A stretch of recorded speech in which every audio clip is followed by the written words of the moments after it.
Students, a very warm morning to all of you. Today we will start the video of 4th class English reader, and now we will start book exercise of chapter 11. We have already done the reading part of chapter 11 and now we will start book exercise. So let's start part A. First is one, the leaves of banana trees are blank, glossy, green, smooth, all of these. तो इसका हमारा answer होगा all of these. सो यहाँ टिक करेंगे हम. जो बनाना के leaves थे वो क्या थे? Glossy, green and smooth. तो इसमें क्या आएगा? all of these. The children were going to camp near a. कहाँ गए थे? जो बच्चे, एक शिविर था उनका, वो कहाँ गए थे? Town, village, forest, seashore. तो किसके नज़दीक था उनका कैंप? फॉरेस्ट के नियर था. सो हम यहाँ टिक करेंगे और यहाँ पर इसको फिल भी करेंगे.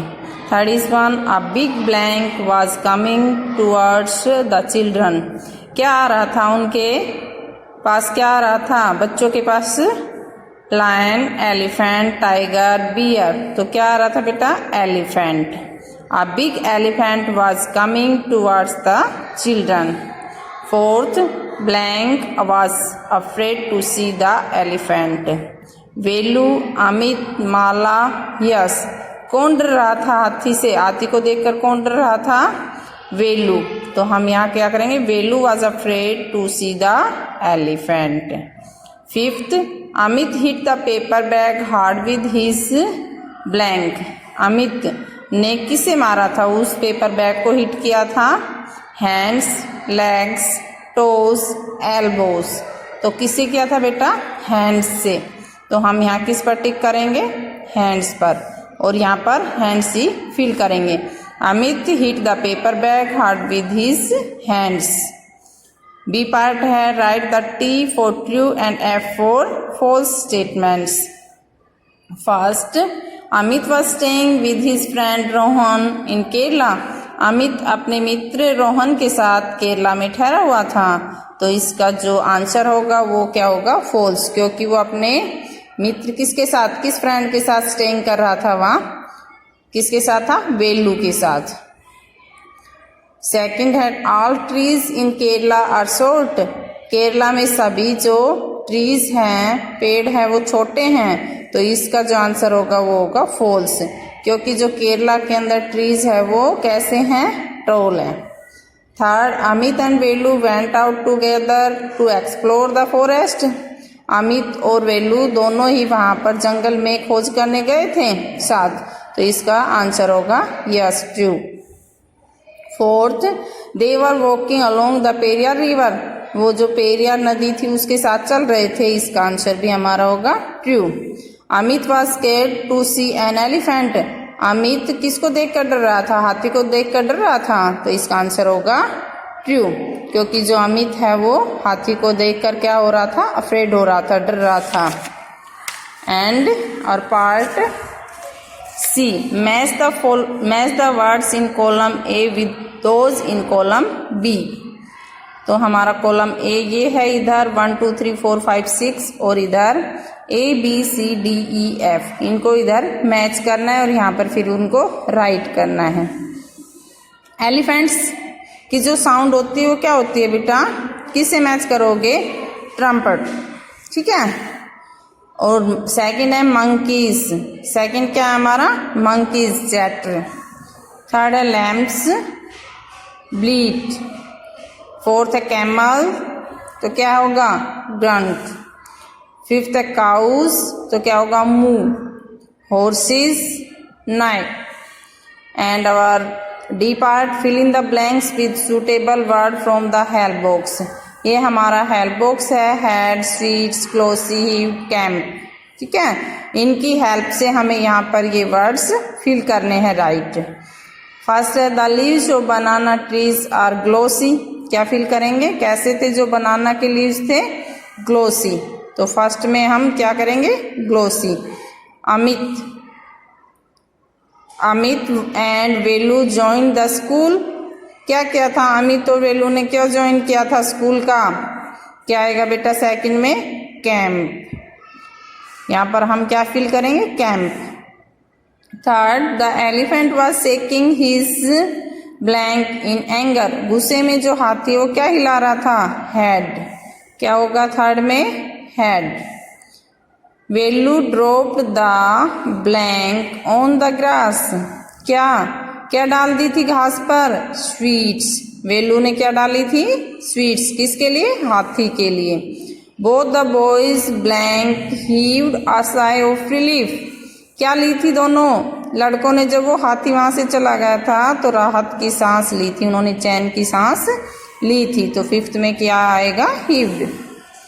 And our book exercise is complete. Thank you. Have a nice day students. Good morning students. Today I will start your SST class online. Dear students, for class 4th, today's our topic is chapter number 4. In our previous video, we read the complete of chapter number 4, the Southern Plateau. Today we will do this chapter exercise. So let's start. Our exercise number A is tick the correct option. First question है a dash is a high land with a flat top. इनमें से क्या है? एक ऊंची उठी हुई land है जिसका टॉप बिल्कुल फ्लैट है। तो option B is correct, plateau. PLATEAU, plateau. Plateau जो है पठार है, वो एक ऊंची उठी हुई लैंड होती है जिसका टॉप कैसा होता है? फ्लैट। सेकंड क्वेश्चन है the river of the dash are rainfed. इनमें से कौन से रीजन की जो रिवर्स हैं जिनके अंदर बारिश के समय में ही वाटर उपलब्ध होता है? तो option A is correct, Deccan. DECCAN, Deccan. The rivers of the Deccan are rainfed. तो दक्कन प्लेट्यू की जो रिवर्स हैं, दक्कन रीजन की जो रिवर्स हैं, उनके अंदर बारिश के मौसम में ही वाटर उपलब्ध होता है। Question number third is the southern plateau is divided into 2 parts by the dash river. जो साउदर्न प्लेट्यू है उसको 2 भागों में बांटा गया है। कौन सी रिवर के द्वारा? Narmada river. Option B is correct, NARMADA, Narmada. The southern plateau is divided into 2 parts by the Narmada river. Question number 4 is dash is called the mineral state of India. इनमें से कौन सा स्टेट है जिसे मिनरल स्टेट ऑफ इंडिया कहा जाता है? Option C is correct, Jharkhand. JHARKHAND, Jharkhand. Jharkhand is called the mineral state of India. Question number 5 is black soil is good for growing dash. काली मिट्टी जो है वो क्या ग्रो करने के लिए सबसे बेस्ट होती है? तो option C is correct, cotton. COTTON, cotton. Black soil is good for growing cotton. Now exercise number B is fill in the blanks. First हमारा क्वेश्चन है the central highlands have dash in the north west. जो central highland है वो किसके north west में स्थित है? उन सेंट्रल हाईलैंड के नॉर्थ वेस्ट में क्या है? Vindhya range. VINDHYA, Vindhya, RANGE, range. Second question is the dash lies to the south of the Satpura mountain. इनमें से क्या है जो सतपुरा माउंटेन के साउथ में है? Deccan plateau.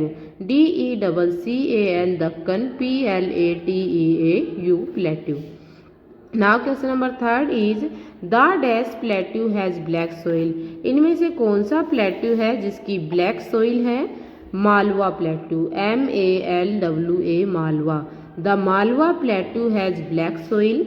Now question number fourth is the Chota Nagpur plateau is located in dash India.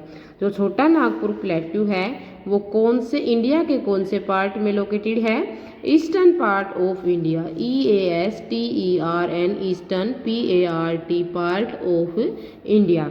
Now question number 5 is the southern plateau lies to the dash of northern plain. जो southern plateau है वो northern plain की कौन सी side स्थित है? South में। SOUTH। Now exercise number C is give one word for the following.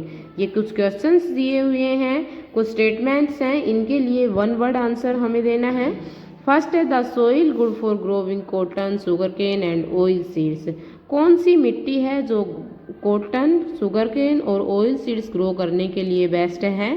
Black soil, BLACK। Second is the type of soil found in the Malwa plateau. किस प्रकार की सोइल मालवा प्लेट्यू में पाई जाती है? Black, BLACK। Fourth is I am also called table land. हमें table land भी कहते हैं या मुझे टेबल लैंड भी कहते हैं plateau, PLATEAU, plateau. Fourth is plateau surrounded by the western Ghat and the eastern Ghat. Plateaus जो हैं वो वेस्टर्न घाट और ईस्टर्न घाट से घिरा हुआ है। वो कौन सा प्लेट्यू है? Deccan, DECCAN, Deccan plateau. Now our exercise number D is write T for true and F for false statement। First statement हमारी है the Chota Nagpur plateau is in the eastern part of India. जो छोटा नागपुर प्लेट्यू है वो इंडिया के eastern part में स्थित है। This statement is true, T आएगा इसके अंदर। सेकंड है the Malwa plateau has alluvial soil. जो मालवा प्लेट्यू है उसके अंदर एलुवियल सोइल पाई जाती है। ये स्टेटमेंट हमारी फॉल्स है, एफ आएगा। थर्ड है हमारी statement the Malwa plateau is spread in 3 states. जो मालवा प्लेट्यू है वो 3 स्टेट्स में विस्तृत है, तो ये क्या है? ट्रू स्टेटमेंट है। फोर्थ क्वेश्चन है the central highland lies between the Aravali and the Vindhya range. जो सेंट्रल हाईलैंड है वो अरावली और विंध्या रेंज के बीच में स्थित है। क्या आएगा? ये ट्रू स्टेटमेंट है। So dear students, I hope you understand these exercise A, B, C and D। You learn and write these exercise completely with you write these exercise in your fair notebook, should be neat and clean handwriting, and learn also. Thank you.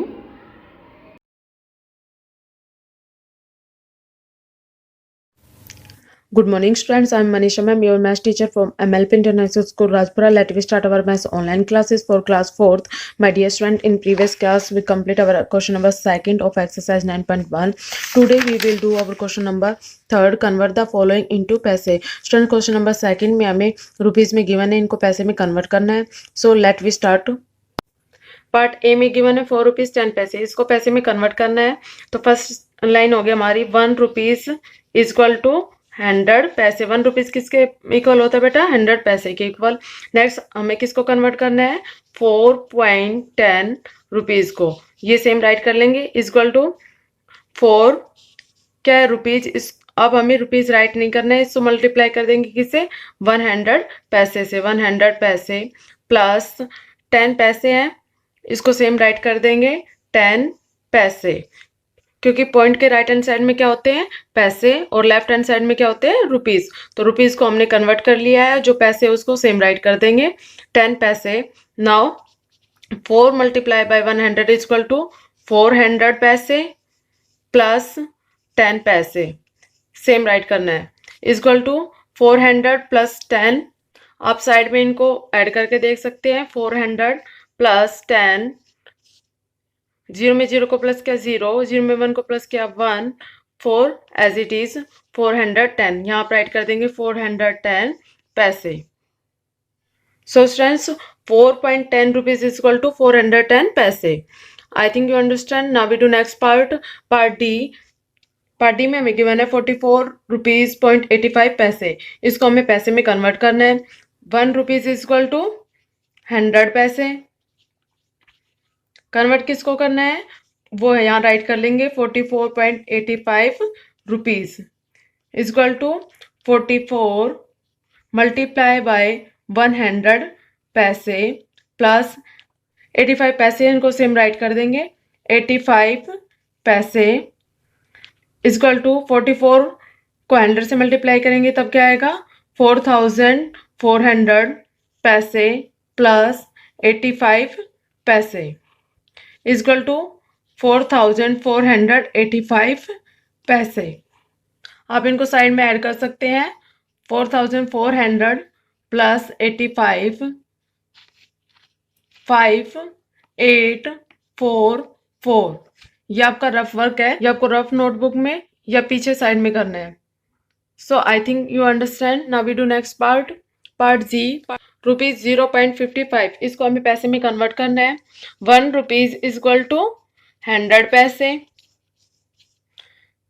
Convert किसे करना है बेटा हमें, वो यहाँ right कर लेंगे 0.55 rupees को इक्वल टू, रुपीज क्या है यहाँ पे 0 को 100 से मल्टीप्लाई करेंगे, 100 पैसे प्लस 55 पैसे हैं उसको सेम राइट कर देंगे, क्योंकि पॉइंट के राइट हैंड साइड में क्या होते हैं पैसे, इक्वल टू 0 का 100 से मल्टीप्लाई करेंगे क्या आएगा 0 पैसे, क्योंकि किसी भी नंबर को हम 0 से मल्टीप्लाई करते हैं तो आंसर क्या आता है 0 प्लस 55 पैसे इक्वल टू 55 पैसे।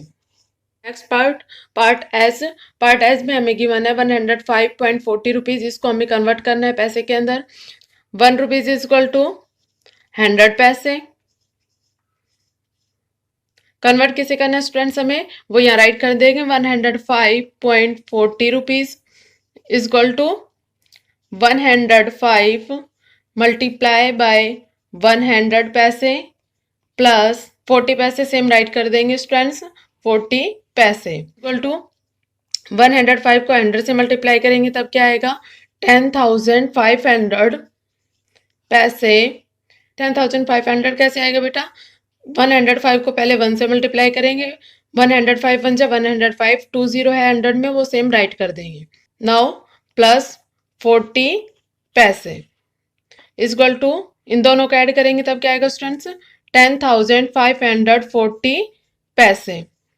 आप इसको साइड में ऐड करके भी राइट कर सकते हैं। I think students you understand, so you can easily do remaining parts of question number 3। Students remaining parts question number 3 के आपका होमवर्क है।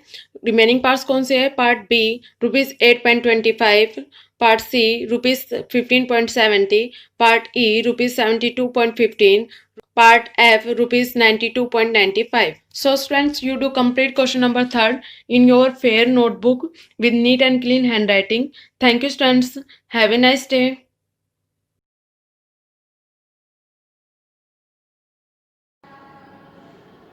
Good morning. Welcome to MLP YouTube classes. I am Anu Yadav, your GK teacher from 4th class. Students, today we discuss our chapter 30, famous slogans. In this chapter we have some slogans. Students, हमें ये बताना है कि किस famous personalities ने वो famous slogans दिए। Let's start.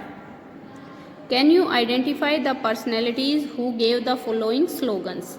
क्या आप बता सकते हैं फेमस पर्सनैलिटीज़ के बारे में कि जो हमारे पास स्लोगन्स गिवन हैं वो किस फेमस पर्सनैलिटीज़ ने दिए हैं। इफ़ यस, यदि हाँ, मैच द फॉलोइंग कॉलम्स। अगर आप बता सकते हैं तो आपको कॉलम्स जो है वो मैच करने हैं।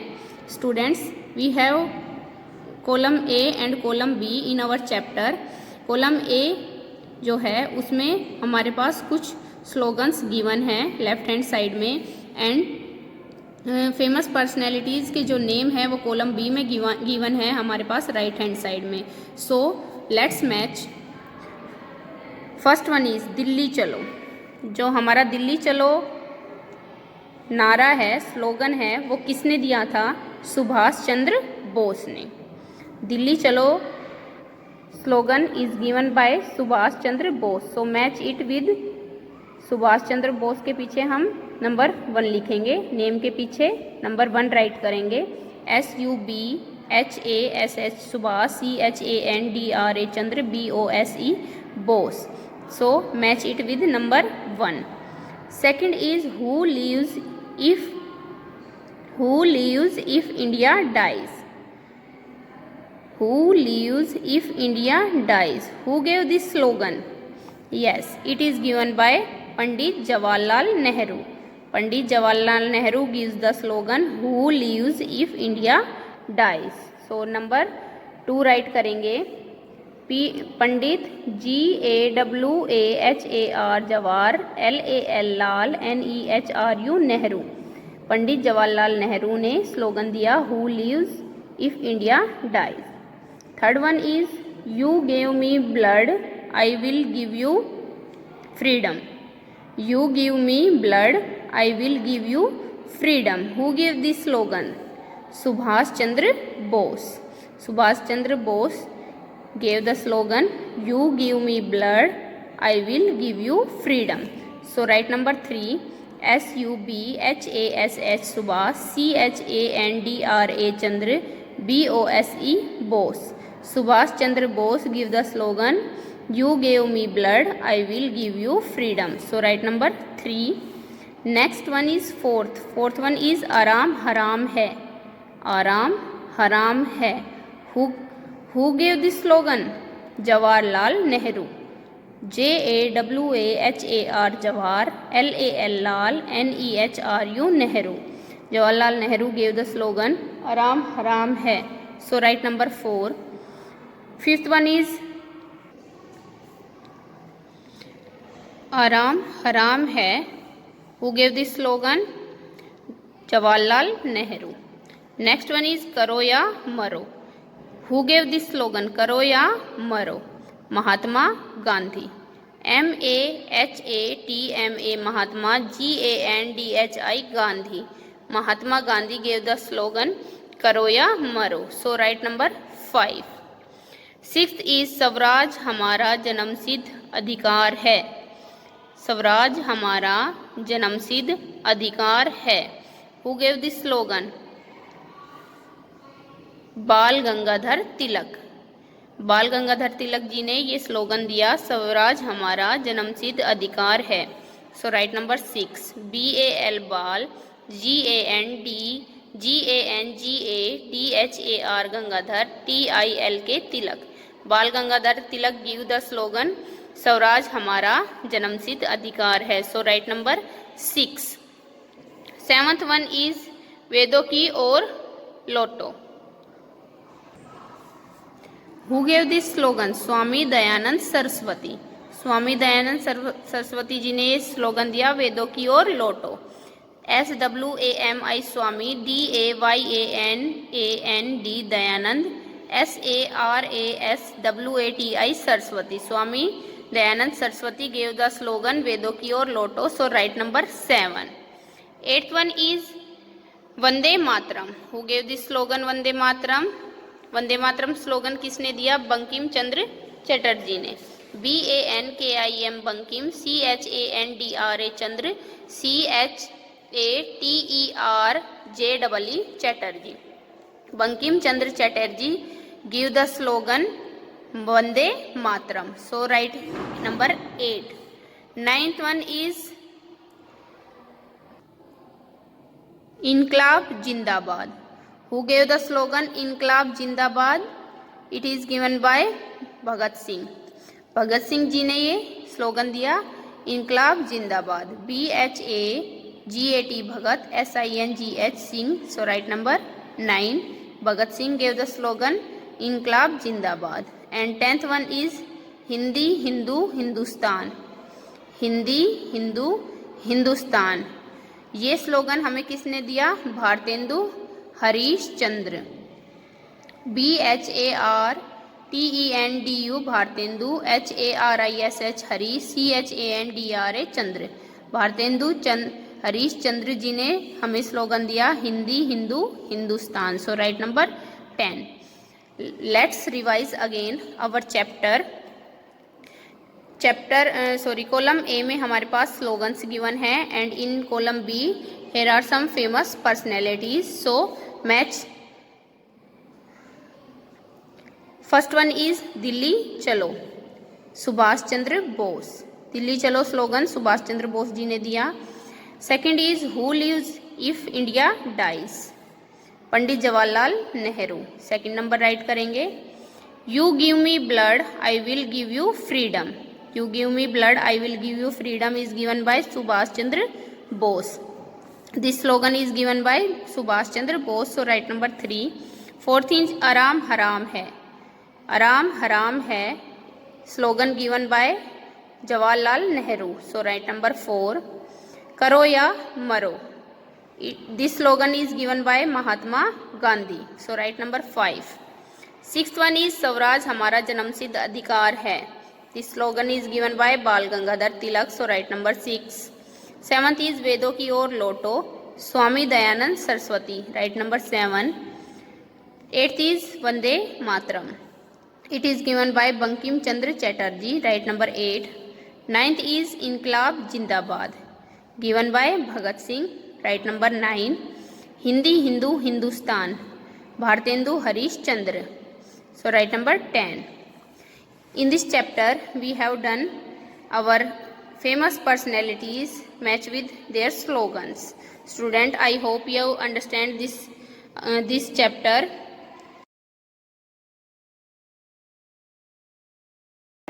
Hello, healthy morning all of you. How are you all? Awesome? Great. Now as we know, we completed our S7 syllabus. Now we are ready for our PT2 syllabus. I am your science teacher. Here is the syllabus of science for PT2 syllabus. Okay? Total 5 chapters. First chapter is animal and their babies. Second chapter, where animal lives. Third chapter is digestion. Fourth, clothes are basic needs. And our last chapter is protecting the environment. Okay? Okay तो हम syllabus का आज सबसे पहला chapter digestion करेंगे। Digestion मतलब पाचन। इसके मेन पॉइंट्स क्या क्या हैं? Parts and stages of the digestive system. Digestive system के जो भी पार्ट क्या क्या होते हैं, स्टेजेस क्या क्या होते हैं, कैसे डाइजेस्टिव सिस्टम के पचता है, उसकी पाचन क्रिया में कौन कौन सी स्टेजेस आती हैं, कौन कौन से पार्ट्स उसमें लेते हैं, उन सब के बारे में, माइक्रोब्स रोगाणु के बारे में, टीथ और टूथ डिके, दांतों का झड़ना, इन सब के बारे में बात करेंगे। ओके, डाइजेशन क्या है आप सबको पता है। जो भी लिविंग थिंग है उन सब के डाइजेशन होता ही होता है, जब भी तो वो लिविंग है ना, चाहे वो प्लांट्स हो, एनिमल्स हो, ह्यूमंस हो या कोई भी हो। तो आज हम ह्यूमन के डाइजेस्टिव सिस्टम के बारे में बात करेंगे। Okay, our body needs food to provide it with energy to work and play. हमारे बॉडी को खाने की ज़रूरत क्यों होती है? क्योंकि उसी से हमें एनर्जी मिलती है, चाहे खेलने के लिए, कोई काम के लिए, पढ़ने के लिए, जो भी है उसके लिए हमें फूड की आवश्यकता होती है। तो however in order to use the energy and nutrients present in the food we eat, we must first break down into substances that the various organs and cell in our body can absorb।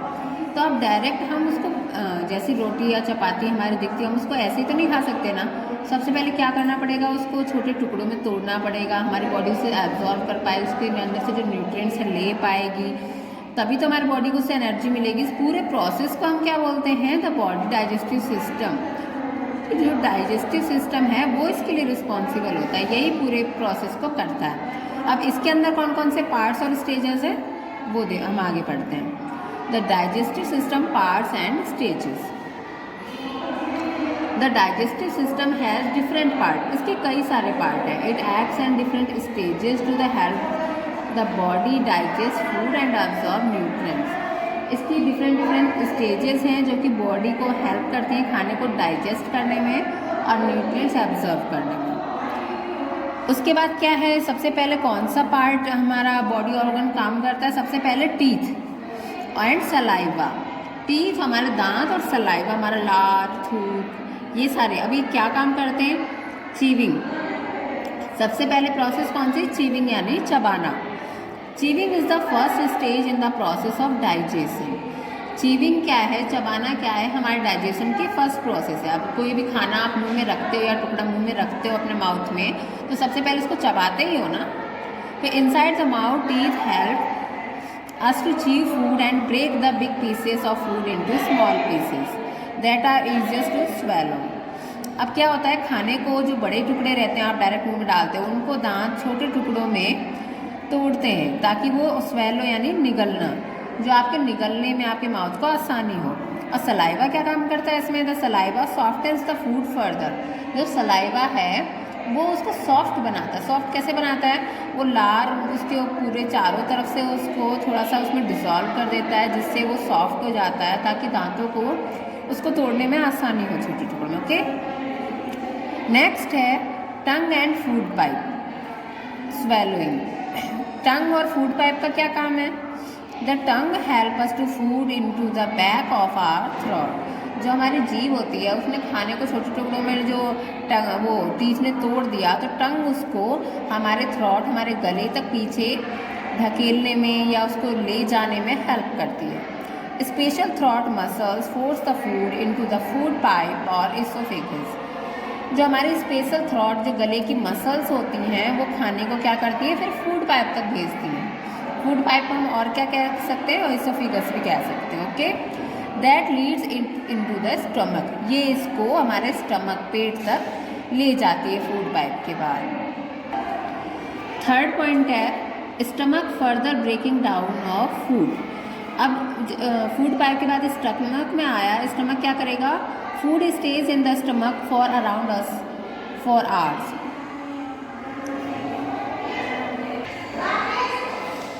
तो जो हमारा food है वो हमारे stomach में लगभग 4 घंटे तक रहता है। Okay, the digestive enzymes present in the stomach continue breaking down the food into substances such as protein that the body can absorb and use। जो डाइजेस्टिव एंजाइम्स है, जो खाने को हमारे स्टमक में कंटिन्यू, उनका क्या काम रहता है, खाने को वो तोड़ते रहते हैं छोटे छोटे सब्सटेंसेस में, छोटे छोटे तत्व में, द्रव्य में, ताकि जो हमारे खाना है वो और आसान टुकड़ों में परिवर्तित हो जाए, जिससे हमारे खाने को हमारी बॉडी एब्जॉर्ब कर पाए। जैसे कि कार्बोहाइड्रेट स्टार्च में हो जाता है, ये प्रोटीन हो जाता है, इस तरीके से, ताकि बॉडी उसको ईजिली एब्जॉर्ब कर पाए।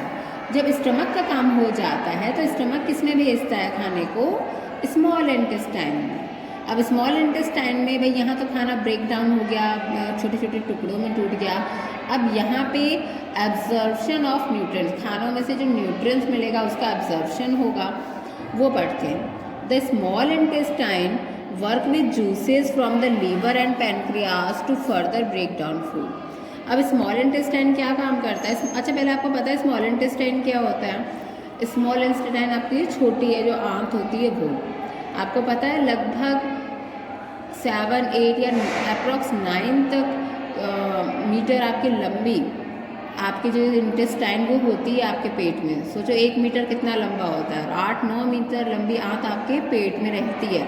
अब आप सोचोगे वो कैसे रहती है, क्योंकि वो कॉइल लाइक स्ट्रक्चर में रहती है। जैसे सांप देखा है ना, वो पिटारे में कैसे कॉइल होकर इतना बड़ा सांप उस पिटारे में आ जाता है, तो ऐसे ही आपकी स्मॉल इंटेस्टाइन है जो कॉइल लाइक स्ट्रक्चर में आपके स्टमक में प्रेजेंट रहती है, स्टमक के बाहर। ओके, चलो नेक्स्ट।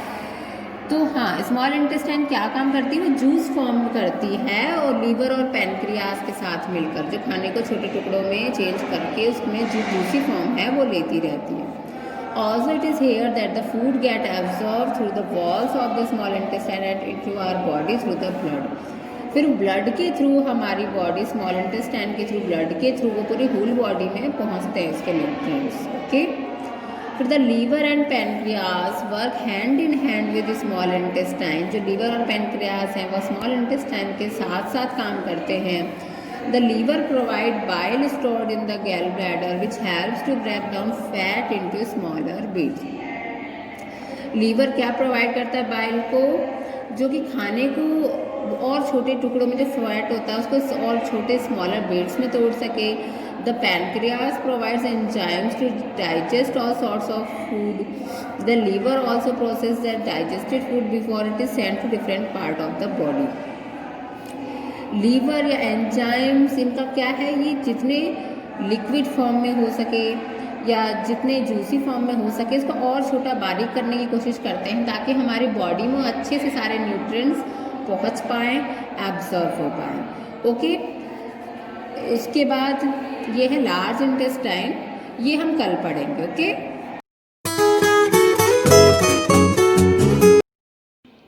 गुड मॉर्निंग स्टूडेंट्स, मैं मुकेश मैडम, आपकी हिंदी अध्यापिका MLP इंटरनेशनल स्कूल राजपुरा से। बच्चों, मैं कराऊंगी आज कक्षा 4 में पाठ 10 जो मैंने कल आपको पढ़ा दिया था। कुछ प्रश्न मैं करा चुकी थी आपको, अभी बाकी बचे हुए प्रश्न आपको मैं कराने जा रही हूँ।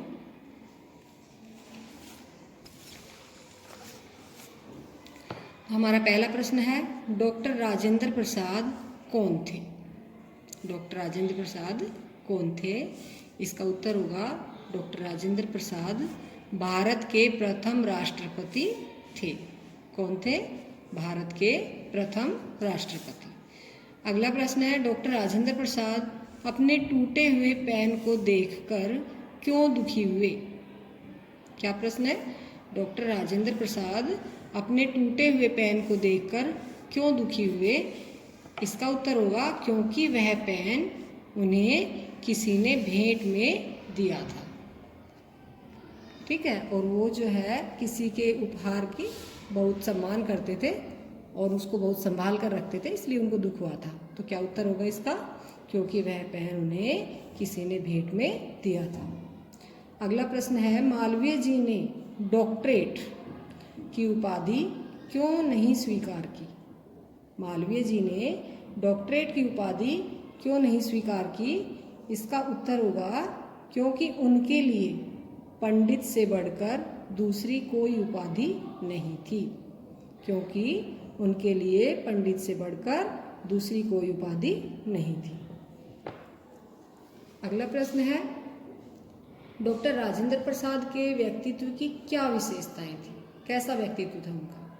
ठीक है, डॉक्टर राजेंद्र प्रसाद के व्यक्तित्व की क्या विशेषताएं थी? तो इसका उत्तर होगा डॉक्टर राजेंद्र प्रसाद सरल हृदय और विनम्र स्वभाव के थे। क्या विशेषताएं थी उनके व्यक्तित्व में? वो बहुत ही सरल हृदय थे, गुस्सा बिल्कुल नहीं करते थे और विनम्र स्वभाव के थे। ठीक है, अगला प्रश्न है, मालवीय जी ने कौन से विश्वविद्यालय की स्थापना की थी? मालवीय जी ने कौन से विश्वविद्यालय की स्थापना की थी? इसका उत्तर होगा मालवीय जी ने काशी हिंदू विश्वविद्यालय की स्थापना की थी। मालवीय जी ने काशी हिंदू विश्वविद्यालय की स्थापना की थी। तो बच्चों ये प्रश्न आपका मैंने करा दिए हैं, आप कराते हैं। चलो एक बार फिर से करते हैं यही प्रश्न। डॉक्टर राजेंद्र प्रसाद कौन थे?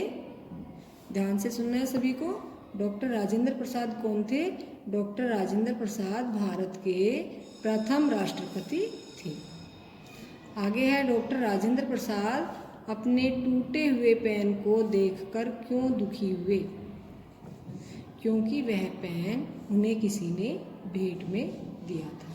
मैंने आपको पहले भी बताया था कि वो किसी के उपहार को बहुत ही संभाल कर बहुत ही प्यार से रखते थे, और जब वह पेन टूट गया जो उसको भेंट में दिया गया था तो वो बहुत दुखी हुए थे। तो क्या उत्तर लिखोगे आप? क्योंकि वह पेन उन्हें किसी ने भेंट में दिया था। आगे है, मालवीय जी ने डॉक्टरेट की उपाधि क्यों नहीं स्वीकार की? डॉक्टरेट की उपाधि जो उनको मिल रही थी, तो जो कोलकाता विश्वविद्यालय की तरफ से उनको डॉक्टरेट की उपाधि दी जा रही थी, वो उन्होंने क्यों नहीं स्वीकार की? क्योंकि उनके लिए पंडित से बढ़कर दूसरी कोई उपाधि नहीं थी। ठीक है, क्या उत्तर लिखोगे आप? क्योंकि उनके लिए पंडित से बढ़कर दूसरी कोई उपाधि नहीं थी। वो अपने नाम के साथ पंडित ही जोड़ना चाहते थे, डॉक्टर नहीं। डॉक्टर राजेंद्र प्रसाद के व्यक्तित्व की क्या विशेषताएं थी? तो इसका उत्तर क्या है होगा? डॉक्टर राजेंद्र प्रसाद सरल हृदय और विनम्र स्वभाव वाले थे, बिल्कुल शांत स्वभाव वाले थे और बहुत ही सरल हृदय थे, किसी पर कभी नाराज नहीं होते थे, गुस्सा नहीं करते थे। तो इसका उत्तर हम लिखेंगे डॉक्टर राजेंद्र प्रसाद सरल हृदय और विनम्र स्वभाव के थे। आगे है, मालवीय जी ने कौन से विश्वविद्यालय की स्थापना की थी? तो इसका उत्तर होगा मालवीय जी ने काशी हिंदू विश्वविद्यालय की स्थापना की थी। कौन से विश्वविद्यालय की? काशी हिंदू विश्वविद्यालय की। तो बच्चे ये जो प्रश्न मैंने आपको कराए, आप सभी को ये प्रश्न अपनी नोटबुक में सुंदर राइटिंग में लिखने हैं और याद करने हैं। बच्चों कल फिर मिलते हैं, तब तक के लिए धन्यवाद।